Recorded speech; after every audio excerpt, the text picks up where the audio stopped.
नमस्कार दोस्तों, UP triple S C lectures online में आप सभी लोगों का स्वागत है।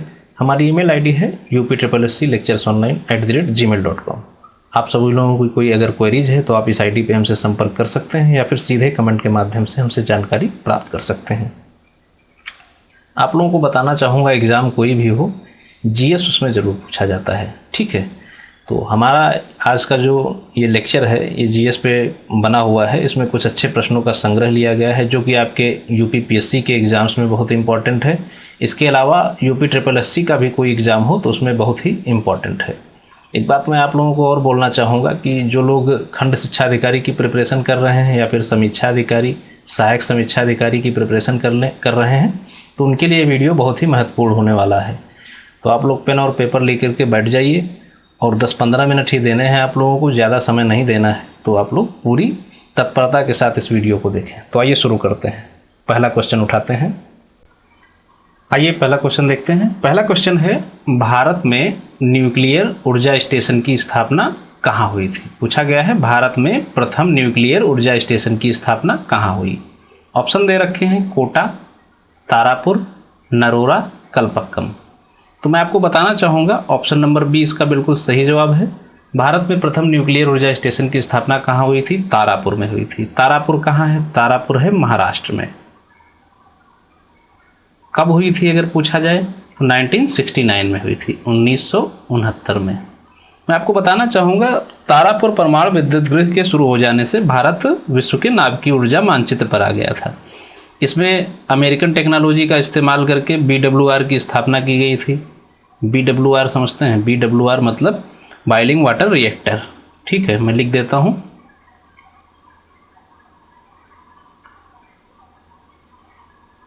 रिएक्टर।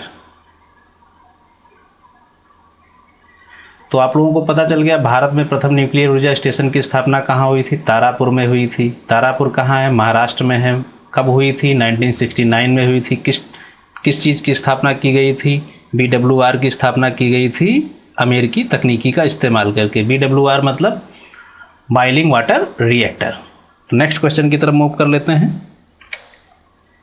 शरीर में किसी स्थान पर चोट लग जाने पर खून बहने लगता है। चोट लगे स्थान पर क्या लगाने से खून का बहना रोका जा सकता है? ऑप्शन में दे रखा है फेरिक क्लोराइड, फिटकरी, केवल बी, ए और बी दोनों। तो शरीर में जब भी आपके चोट लग जाए, हल्की फुल्की चोट लग जाए, तो उसमें आप फेरिक क्लोराइड या फिटकरी दोनों का इस्तेमाल कर सकते हैं। तो इसका जो सही जवाब होगा वो आपका होगा ऑप्शन नंबर डी, ए और बी दोनों। चूँकि फेरिक क्लोराइड में क्या होता है? फेरिक क्लोराइड में होता है फेरिक आयन। ठीक है, फेरिक आयन होता है। और फिटकरी में क्या होता है? इसमें एल्युमिनियम आयन होता है। ठीक है, तो ये दोनों क्या होते हैं? ये दोनों धनायन रुधिर के ऋणायन कोलाइडी कणों का स्कंदन कर देते हैं, जिससे जो है आपका ब्लड बहना रुक जाता है। लेकिन अत्यधिक अगर चोट लग जाएगी तो ये टेक्निक जो है फेल हो जाएगी। ज़्यादा चोट लगने पर फिर जो है डॉक्टर को दिखाना ज़्यादा उचित रहता है। लेकिन हल्की फुल्की चोट में अगर आप फेरिक क्लोराइड या फिर फिटकरी का इस्तेमाल करते हैं तो खून आप बहना रोक सकते हैं, खून का बहना। तो नेक्स्ट क्वेश्चन देख लेते हैं। पूछा गया है निम्नलिखित में से उपराज्यपाल की नियुक्ति कौन करता है? पॉलिटी का क्वेश्चन है, अच्छा क्वेश्चन है। ऑप्शन में दे रखा है राष्ट्रपति, प्रधानमंत्री, निर्वाचन आयोग या फिर इनमें से कोई नहीं। तो मैं आपको बताना चाहूँगा कि उपराज्यपाल जो होता है वो भारत के राष्ट्रपति का प्रतिनिधि होता है और उपराज्यपाल की नियुक्ति राष्ट्रपति के द्वारा की जाती है। तो इसका ऑप्शन नंबर ए बिल्कुल सही जवाब है। उपराज्यपाल की नियुक्ति राष्ट्रपति करता है और ये उपराज्यपाल जो होता है वह राष्ट्रपति के प्रति ही उत्तरदायी होता है। अब मैं आपको एक चीज़ बताना चाहूँगा कि उपराज्यपाल का जो पद होता है वो केवल केंद्र शासित प्रदेशों में ही होता है। लेकिन जिन केंद्र शासित प्रदेशों में प्रशासक का पद होता है वहाँ पर उपराज्यपाल का पद नहीं होता है। जैसे कहीं कहीं जो केंद्र शासित प्रदेश हैं वहाँ पे प्रशासक होते हैं तो फिर वहाँ पे उपराज्यपाल का पद नहीं होता है। नेक्स्ट क्वेश्चन देख लेते हैं। पूछा गया है कोलकाता में उच्चतम न्यायालय की स्थापना किस अधिनियम द्वारा की गई थी? ऑप्शन दे रखा है 1786 का अधिनियम, पिट्स इंडिया एक्ट 1784, 1773 का रेगुलेटिंग एक्ट या फिर 1600 ईस्वी का राजलेख यानी कि चार्टर। ठीक है, पूछा गया है कोलकाता में उच्चतम न्यायालय की स्थापना किस अधिनियम द्वारा की गई थी? तो मैं आपको बताना चाहूँगा ऑप्शन नंबर सी इसका बिल्कुल सही जवाब है। 1773 के रेगुलेटिंग एक्ट में क्या हुआ था, कलकत्ता में उच्चतम न्यायालय की स्थापना की गई थी। नेक्स्ट क्या हुआ था, वारेन हेस्टिंग्स को प्रथम गवर्नर जनरल बनाया गया था। ठीक है, 1773 के रेगुलेटिंग एक्ट में वारेन हेस्टिंग्स को प्रथम गवर्नर जनरल बनाया गया था। थोड़ा सा इनको भी देख लेते हैं। 1786 का अधिनियम, 1786 के अधिनियम में क्या हुआ था, इसमें जो है लॉर्ड कॉर्नवालिस को गवर्नर जनरल और मुख्य सेनापति दोनों की शक्तियां प्रदान की गई थी। याद रखिएगा, आप लोग नोट भी कर लीजिए, लॉर्ड कॉर्नवालिस, इनको जो है गवर्नर जनरल और मुख्य सेनापति दोनों की शक्तियां प्रदान की गई थी। पिट्स इंडिया एक्ट 1784, इसमें क्या हुआ था, कंपनी के कर्मचारियों को उपहार लेने पर प्रतिबंध लगा दिया गया था। ये क्वेश्चन पूछा जाता है, किस एक्ट द्वारा जो है कंपनी के कर्मचारियों को उपहार लेने पर प्रतिबंध लगा दिया गया था। दूसरा क्या हुआ था, गवर्नर जनरल को देसी राजाओं से युद्ध व संधि करने से पूर्व डायरेक्टरों की स्वीकृति लेना अनिवार्य कर दिया गया था। नेक्स्ट है 1600 ईस्वी का राजलेख, काफ़ी इंपॉर्टेंट है। इस राजलेख के माध्यम से क्या हुआ था, इस राजलेख के माध्यम से महारानी एलिजाबेथ प्रथम ने 31 दिसंबर 1600 में ईस्ट इंडिया कंपनी की स्थापना की थी। किसकी स्थापना की थी, ईस्ट इंडिया कंपनी की, ईस्ट इंडिया कंपनी की स्थापना की थी और उसे पूर्वी देशों में 15 वर्षों तक व्यापार करने का अधिकार प्रदान किया था। ठीक है, तो आपको चारों चीज़ क्लियर हो गई और ये भी आपको पता चल गया कि उच्चतम न्यायालय की स्थापना किस अधिनियम द्वारा हुई थी, 1773 के रेगुलेटिंग एक्ट के द्वारा। नेक्स्ट क्वेश्चन देख लेते हैं। पूछा गया है, संविधान में हमारे राष्ट्र का उल्लेख किस नाम या नामों से किया जाता है। ऑप्शन में दे रखे हैं भारत तथा इंडिया, भारत हिंदुस्तान तथा इंडिया, या फिर केवल भारत, या फिर हिंदुस्तान तथा इंडिया। तो मैं आपको बताना चाहूँगा, संविधान में हमारे राष्ट्र का जो उल्लेख है वो सिर्फ दो नामों से किया जाता है, भारत और इंडिया के नाम से। तो ऑप्शन ए जो है इसका बिल्कुल सही जवाब है। नेक्स्ट हम लोग देख लेते हैं।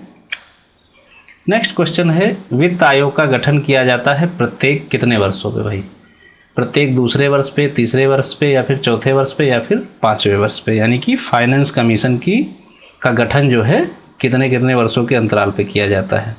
तो मैं आपको बताना चाहूँगा कि इसका जो सही जवाब है वो आपका है ऑप्शन नंबर डी, 5वें वर्ष पे। फाइनेंस कमीशन जो है एक संवैधानिक संस्था है, इसका गठन जो है राष्ट्रपति के द्वारा होता है। किसके द्वारा होता है, राष्ट्रपति, इसका गठन राष्ट्रपति के द्वारा होता है और प्रत्येक 5 वर्षों के अंतराल पर होता है। किसके तहत, अनुच्छेद 280 के तहत केंद्र सरकार को वित्तीय मामलों की सलाह देने के उद्देश्य से जो है वित्त आयोग का गठन किया जाता है। इसमें एक अध्यक्ष होता है और 4 सदस्य होते हैं। भारत में प्रथम वित्त आयोग का गठन 1951 में किया गया था और इसके अध्यक्ष कौन थे, केसी नियोगी जी थे, केसी नियोगी, इसके प्रथम अध्यक्ष केसी नियोगी थे। तो इतनी चीज़ें आपको क्लियर हो गई। वित्त आयोग का गठन प्रत्येक 5 वर्ष पे किया जाता है। कौन करता है, राष्ट्रपति करता है। किस अनुच्छेद के तहत, 280 अनुच्छेद के तहत। और इसका जो है प्रथम जो है वित्त आयोग का गठन कब हुआ था, 1951 में हुआ था। इसके अध्यक्ष कौन थे, केसी नियोगी जी थे। नेक्स्ट क्वेश्चन देख लेते हैं। पूछा गया है, गौतम बुद्ध ने धर्मचक्र प्रवर्तन कहाँ से आरंभ किया। ऑप्शन दे रखे हैं, श्रावस्ती, सारनाथ, राजगृह, बोधगया। तो इसका जो सही जवाब है वो आपका है option number B, Sarnath. Gautam Buddha ने धर्मचक्र प्रवर्तन का प्रारंभ सारनाथ से शुरू किया था। इन्होंने यहाँ पे सर्वप्रथम 5 ब्राह्मण सन्यासियों को उपदेश दिया था। इसी को जो है बौद्ध धर्म में धर्मचक्र प्रवर्तन के नाम से जाना जाता है। और मैं आपको बता दूं, सारनाथ में ही गौतम बुद्ध जी ने जो है बौद्ध संघ की स्थापना की थी। ये भी अक्सर जो है पूछा जाता है, बौद्ध संघ की स्थापना कहाँ हुई थी, तो सारनाथ में हुई थी। नेक्स्ट क्वेश्चन देख लेते हैं। निम्नलिखित में से ताजमहल की सफेदी कम होने का क्या कारण है। ऑप्शन दे रखे हैं, अम्ल वर्षा, ग्लोबल वार्मिंग, वनों की कटाई, ओजोन रिक्तीकरण। बहुत ही अच्छा क्वेश्चन है। ताजमहल जो है यूनेस्को विश्व धरोहर में शामिल है और इसकी सफ़ेदी कम हो रही है, ये बहुत बड़ा हमारे देश का दुर्भाग्य है। तो इसका जो मेन कारण है इसकी सफ़ेदी कम होने का, तो वो मेन कारण है एसिड रेन यानी कि अम्ल वर्षा। ठीक है, अम्ल वर्षा के कारण जो है ताजमहल की सफ़ेदी कम हो रही है। इसके अलावा भी और भी बहुत सारे कारण हैं, जैसे कि आपका प्रदूषण हो गया, चुरोनोमस कैलीग्राफस कीड़े आदि हो गए, इनकी वजह से भी जो है ताजमहल का रंग जो है डल पड़ रहा है, सफ़ेदी उसकी कम होती जा रही है। नेक्स्ट क्वेश्चन देख लेते हैं। निम्नलिखित में से कपास का सबसे बड़ा उत्पादक देश कौन सा है? ऑप्शन में दे रखा है भारत, चीन, पाकिस्तान, ब्राज़ील। तो मैं आपको बताना चाहूँगा सबसे पहली चीज़ कि 7 अक्टूबर को, प्रत्येक 7 अक्टूबर को क्या मनाया जाता है? विश्व कपास दिवस। यह भी अक्सर जो है क्वेश्चन पूछा जाता है, यानी कि पूछा जाता है विश्व कपास दिवस कब मनाया जाता है? तो 7 अक्टूबर को विश्व कपास दिवस मनाया जाता है। अब रही बात कपास के सबसे बड़े उत्पादक देश की, तो नंबर 1 पे जो है आपका आता है USA यानी संयुक्त राज्य अमेरिका। सेकेंड पे आपका आता है चाइना। थर्ड नंबर पे आपका आता है इंडिया यानी कि भारत। USA में जो है विश्व का लगभग 22% जो है कपास का उत्पादन होता है, चाइना में लगभग 17% और इंडिया में लगभग 8%। तो अब ऑप्शन में हम लोग देख लेते हैं। ऑप्शन में USA कहीं दिया हुआ नहीं है, लेकिन चाइना दिया हुआ है। तो सेकेंड नंबर पे चूंकि चाइना आता है, तो इसका जो सही जवाब होगा वो आपका होगा ऑप्शन नंबर बी यानी कि चीन। इन सारे देशों में चीन जो है कपास का सबसे बड़ा उत्पादक देश है। नेक्स्ट क्वेश्चन देख लेते हैं। शिवाजी के शासनकाल में निम्नलिखित में से कौन सा पद विदेश मंत्री का पद कहलाता था? आप सभी लोगों को पता होगा शिवाजी का शासनकाल बहुत ही महत्वपूर्ण है और काफ़ी सारे प्रश्न जो है इसमें से पूछे जाते हैं। अब इसमें पूछा गया है कि शिवाजी के शासनकाल में कौन सा पद विदेश मंत्री का पद कहलाता था। ऑप्शन दे रखा है वाकयानवीस, चिटनिस, दबीर, मजमुआदार। ठीक है, तो मैं आपको बताना चाहूँगा जो ऑप्शन नंबर सी है दबीर या फिर इसे आप लोग कह सकते हैं सुमंत, यह पद जो है विदेश मंत्री का पद था। ठीक है, तो यही इसका जो है सही जवाब है। शिवाजी के शासनकाल में दबीर या सुमंत जो है विदेश मंत्री का पद कहलाता था। इसके अलावा जो ऑप्शन दे रखे हैं, जैसे आपका वाकयानवीस है, तो वाकयानवीस को मैं आपको बता दूं यह पद जो है गृह मंत्री के पद के समान था। इसका मेन काम क्या होता था? यह राज का दरबारी लेखक होता था और राजा के दैनिक कार्यों को लेखबद्ध करता था। राज्य की और राजा की सुरक्षा व्यवस्था तथा गुप्तचर एवं सूचना विभाग की देखभाल करना इसका प्रमुख दायित्व था। चिटनिस एक तरीके से आप कह सकते हैं सचिव या फिर सुरुनवीस भी कहीं कहीं आपको लिखा मिल जाएगा। यह पत्राचार विभाग से संबंधित होता था। इसे आप लोग पत्राचार लिपिक भी कह सकते हैं। यह राज्य के सचिवालय का प्रभारी अधिकारी होता था। सरकारी दस्तावेजों को तैयार करना इसका मुख्य कार्य होता था। लास्ट जो आपका बचा है वो आपका बचा है मजमुआदार। तो मजमुआदार या फिर इसको आप पंत या आमात्य कह सकते हैं, पंत या आमात्य, ये भी अच्छी पोस्ट थी। यह राज्य के अर्थमंत्री के बराबर होता था, इसको आप अर्थमंत्री कह सकते हैं। राज्य की आय और व्यय का देखभाल करना और राजा को उससे अवगत कराना इसका जो है प्रमुख कार्य होता था। और उस टाइम शिवाजी के जो आमात्य थे वो जो है कौन थे? रामचंद्र पंत जी थे। आप लोगों ने सुन रखा होगा इनका नाम। शिवाजी के जो आमात्य थे वो रामचंद्र पंत जी थे। तो आप सभी लोगों को पता चल गया कि कौन कौन से पद किस पद के बराबर थे। वाकयानवीस जो था वो गृह मंत्री के बराबर था। चिटनिस एक तरीके से जो है आप कह सकते हैं कि पत्राचार लिपिक था। दबीर सुमंत ये जो है विदेश मंत्री का पद था। और मजमुआदार जो है पंत या आमात्य या फिर अर्थमंत्री का पद था। और शिवाजी के शासनकाल में उनके जो आमात्य थे वो रामचंद्र पंत जी थे। तो नेक्स्ट क्वेश्चन की तरफ मूव कर लेते हैं। नेक्स्ट क्वेश्चन है आप सभी लोगों का, 1843 के इंडिया एक्ट की धारा 5 ने किस बात को अवैध घोषित किया था? ऑप्शन में दे रखा है सती प्रथा, बाल विवाह, बाल हत्या, गुलामी। तो मैं आपको बताना चाहूँगा जो ऑप्शन नंबर डी है इसका सही जवाब है 1843 के इंडिया एक्ट की धारा 5 ने गुलामी को अवैध घोषित कर दिया था। 1843 इंडिया एक्ट को हम लोग भारतीय दास्ता अधिनियम 1843 के नाम से भी जानते हैं। भारतीय दास्ता अधिनियम 1843 इस नाम से भी इसको हम लोग जानते हैं। यह जो है ईस्ट इंडिया कंपनी के तहत ब्रिटिश भारत में पारित एक अधिनियम था जिसमें जो है गुलामी के बारे में जुड़े कई बातों की घोषणा की गई थी। तो इसी की धारा 5 ने गुलामी को जो है अवैध घोषित कर दिया था। नेक्स्ट क्वेश्चन की तरफ हम लोग मूव कर लेते हैं। निम्नलिखित में से कौन सा भारत में स्थापित पहला राष्ट्रीय उद्यान है? ये क्वेश्चन मैं करा चुका हूँ इससे पहले, मुझे याद आ रहा है। काफ़ी इंपॉर्टेंट क्वेश्चन है, कई एग्जामों में पूछा भी जाता है। तो ऑप्शन देख लेते हैं इसके। कान्हा राष्ट्रीय उद्यान, जिम कार्बेट राष्ट्रीय उद्यान, गिर राष्ट्रीय उद्यान या फिर काजीरंगा राष्ट्रीय उद्यान। तो इसका जो सही जवाब है वो आपका है option number B, Jim Corbett राष्ट्रीय उद्यान। यह जो है भारत में स्थापित पहला राष्ट्रीय उद्यान था। इसे हम लोग पहले जो है जिम कार्बेट राष्ट्रीय उद्यान को पहले हम लोग हेली नेशनल पार्क के नाम से जानते थे। किस नाम से जानते थे? हेली नेशनल पार्क, इस नाम से इसे जाना जाता था। यही जो है भारत में स्थापित पहला राष्ट्रीय उद्यान था। इसका स्थापना कब की गई थी? इसकी स्थापना जो है 1936 में की गई थी। कहाँ की गई थी? उत्तराखंड में की गई थी। उत्तराखंड में कहाँ? नैनीताल में। ठीक है, इतनी बात क्लियर है। और 1973 में यहाँ पे सबसे पहले जो है प्रोजेक्ट टाइगर की शुरुआत की गई थी। 1973 में यहाँ पे प्रोजेक्ट टाइगर की शुरुआत की गई थी। प्रोजेक्ट टाइगर इसकी शुरुआत की गई थी। इतनी चीज़ें आपको क्लियर हो गई। भारत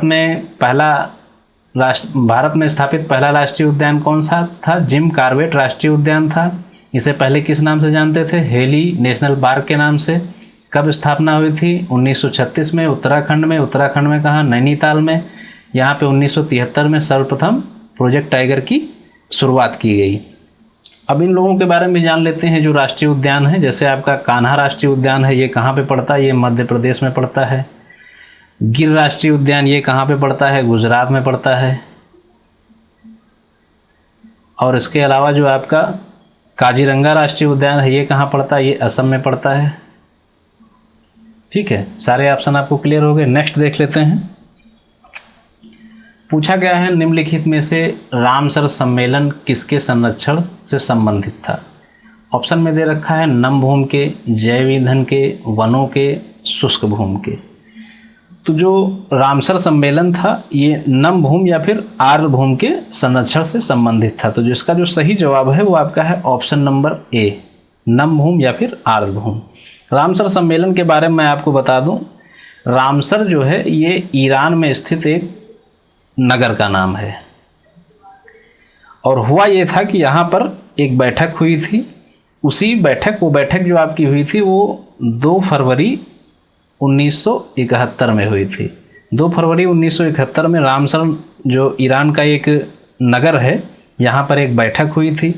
उसी में इस कन्वेंशन की नींव पड़ी थी और उसके बाद में 1975 में यह पूर्ण रूप से क्रियान्वित हो गया था। चूँकि बैठक रामसर में हुई थी इसी कारण इसे रामसर कन्वेंशन के नाम से जाना जाने लगा, यानी कि रामसर सम्मेलन के नाम से इसे जाना जाने लगा। तो नेक्स्ट क्वेश्चन देख लेते हैं हम लोग। पूछा गया है निम्नलिखित में से कौन सी एक कृत्रिम पारितंत्र है? ऑप्शन में दे रखा है वन, तालाब, खेत या फिर उपर्युक्त में से कोई नहीं। तो पारितंत्र आप लोग समझते हैं, पारितंत्र मतलब क्या होता है? इकोसिस्टम। ठीक है, इकोसिस्टम अब क्लियर हो रहा होगा। तो मैं आपको बता दूं 2 टाइप के पारितंत्र होते हैं। एक तो आपका प्राकृतिक पारितंत्र होता है, उसमें आपका वन, तालाब, झील ये सब आ जाते हैं। दूसरा आपका मानव निर्मित कृत्रिम पारितंत्र होता है जिसमें आपका बगीचा, खेत, बाग ये सारी चीज़ें आ जाती हैं। तो यहाँ पे ऑप्शन में जो आप देखेंगे तो यहाँ पे आपको खेत मिल जाएगा। खेत जो है ये मानव निर्मित कृत्रिम पारितंत्र है और बाकी वन और तालाब जो है ये आपके प्राकृतिक पारितंत्र है। तो इसका जो सही जवाब है वो आपका है option number C. Next question देख लेते हैं। पूछा गया है भारत में वन संरक्षण अधिनियम कब पारित किया गया। ऑप्शन में दे रखा है 1978, 1981, 1979, 1980। तो इसका जो सही जवाब है वो आपका है ऑप्शन नंबर डी 1980। भारत में वन संरक्षण अधिनियम संसद द्वारा 27 दिसंबर 1980 को अधिनियमित किया गया था, लेकिन इसके लागू होने की तिथि जो थी वो आपकी 25 अक्टूबर 1980 थी। 25 अक्टूबर 1980 से ये लागू हो गया था, लेकिन जो ये अधिनियमित किया गया था वो 27 दिसंबर 1980 को किया गया था। यानी कि लागू जो है ये पहले कर दिया गया था और अधिनियमित जो है इसको बाद में किया गया था। ये अक्सर क्वेश्चन पूछा जाता है, ध्यान रखिएगा, नोट कर लीजिएगा आप लोग। तो नेक्स्ट वीडियो में आप सभी लोगों से फिर मुलाकात होती है कुछ अच्छे प्रश्नों के संग्रह के साथ में, जिसमें मैं कुछ अच्छे आपको जीएस के प्रश्न कराऊंगा और कुछ अच्छे लेवल की जानकारी दूंगा आप सभी लोगों को। तो मैं आप लोगों से उम्मीद करता हूं कि आप लोग अच्छे से पढ़ाई कर रहे होंगे, चूँकि आपके काफ़ी सारे एग्ज़ाम आने वाले हैं, स्पेशली यूपी पीएससी के तो एग्ज़ाम आने ही आने वाले हैं। इसके अलावा वैकेंसीज आ गई हैं, जो लोग बैंकिंग की तैयारी करते हैं उनके लिए बहुत ही सुनहरा अवसर है। आरआरबी की वैकेंसीज आ गई हैं, तो आप सभी लोग देख लीजिए, उसका सिलेबस देख लीजिए, पोस्टें कहाँ कहाँ आई हैं, कितनी पोस्टें हैं, वो सारी चीज़ें आप लोग देख लीजिए। पूरा एडवर्टाइजमेंट उपलब्ध है। अगर आप लोग कहेंगे तो मैं विस्तृत जानकारी भी उस पर आप सभी लोगों को प्रोवाइड करा दूंगा। सिलेबस क्या है, कैसे पढ़ना है, कितना पढ़ना है, किन चीज़ों पे ज़्यादा फोकस करना है, ये सारी जानकारी मैं आपको दे दूंगा। बस आप लोग कमेंट के माध्यम से मुझे सूचित करें कि आपको बैंकिंग की जानकारी चाहिए और किस लेवल की जानकारी चाहिए। पूरा सिलेबस कवर कराना है, कैसे तैयारी करनी है, सारी जानकारी चाहिए, या फिर सिर्फ नॉर्मल आपको कितनी पोस्ट आई हैं, कौन कौन सा विभाग अच्छा है, कहाँ पे कैसे होना है, प्री मेंस में कितने नंबर का आएगा, क्या क्या पूछा जाएगा, ये सारी जानकारी चाहिए तो आप लोग मुझे बता दीजिए, मैं वीडियो उसमें आप लोगों को प्रोवाइड करा दूंगा। वीडियो अच्छा लगा हो तो लाइक कीजिएगा, और जो लोग नए हैं वो लोग चैनल को सब्सक्राइब कर लेंगे, जिससे कि होगा ये कि आने वाले समय में आपको हमारे इन्फॉर्मेटिव वीडियोस मिलते रहेंगे। Thank you.